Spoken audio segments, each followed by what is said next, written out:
এভাবে যদি চিংড়ি মাছ রান্না করা যায় তাহলে দুপুরের চালটা একটু বেশিই নিতে হবে। তার জন্য দোমালা নারকেল নিয়েছি। যদি দোমালা নারকেল না থাকে এমনি নারকেল দিয়েও রান্নাটা করা যায়। এবার নারকেলটা ছোট ছোট টুকরো করে কেটে নিচ্ছি, তারপর মিক্সির জারে দিয়ে দেবো।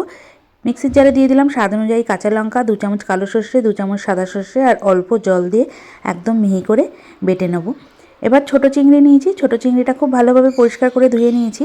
এবার বেটে রাখা মশলা, 2 চামচ কাঁচা সর্ষের তেল, স্বাদ অনুযায়ী লবণ আর হাফ চামচ হলুদ গুঁড়ো দিয়ে খুব ভালো করে মেখে নিচ্ছি। ভালো করে মাখার পর ওপর থেকে দিয়ে দেবো 3-4টে লাল কাঁচা লঙ্কা। এবার যেই দোমালা নারকেল থেকে শাঁস বার করেছিলাম তার মধ্যে মাখিয়ে রাখা চিংড়িগুলো দিয়ে দিচ্ছি। চিংড়িগুলো দিয়ে ঢাকনা দিয়ে দিলাম। কড়াইয়ে জল বসিয়ে দিয়েছি, জল গরম হতে শুরু করে দিয়েছে। এবার নারকেলটা কড়াইয়ে বসে মিডিয়াম আছে 10 মিনিট ঢাকনা দিয়ে ফুটিয়ে নিলাম। 10 মিনিট পর নারকেলটা তুলে নিলাম।